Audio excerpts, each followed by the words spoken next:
गुरुजी को मेरा प्रणाम। नमस्ते नमस्ते नमस्ते। मैं उड़ीसा में आई हूँ। मुझे प्रश्न है कि सभी पेड़ में जो जो आपने क्यों ऊंचा में खाना खाते हैं, क्यों खड़े होकर खाना खाते हैं, इसका अर्थ क्या है? आपका ये पूछना है कि मुनि महाराज हाथ में और खड़े होकर क्यों लेते हैं, ये पूछना चाहते हैं। जी। देखो, बहुत अच्छा सवाल। मुनि महाराज का जो जीवन है वो सामान्य व्यक्तियों के जीवन से भिन्न है। मुनि महाराज खाने के लिए नहीं जीते, जीने के लिए खाते हैं।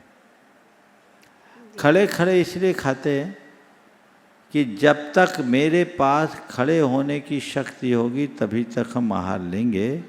जब शरीर खड़े होने में अक्षम हो जाएगा तो हम समाधि लेंगे, पहली बात।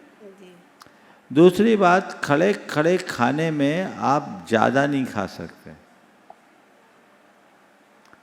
आप ठूस ठूस के नहीं खा सकते, कम खा सकते। तो हम कम खाकर अपना काम चला ले, ये खड़े होकर के खाने का प्रयोजन। दूसरा, आपने कहा हाथ में क्यों खाएं? बर्तन तो सबके जूठे होते, हम क्यों मांगे किसी के बर्तन? प्रकृति ने हमें जो दिया, हाथ में लो, जो मिले सो कर लो। समझ गए ना? और एक बात बताऊं, थाली या बर्तन में खाओगे तो एक हाथ से खाने मिलता है, हाथ में खाओ तो दोनों हाथ से खाने का मौका मिलता है ना? एक विशेष बात, मुनि महाराज खड़े खड़े आहार लेते, इसके पीछे एक और बात है। मुनि महाराज की जो चर्या है वो प्रकृति से जुड़ी हुई है।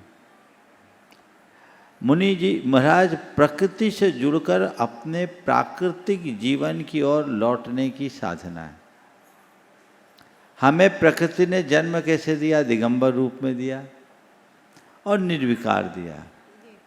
नग्न दिगंबर स्वरूप में जन्म लेकर निर्विकारता के साथ जीना, यही हमारी असली प्रकृति है।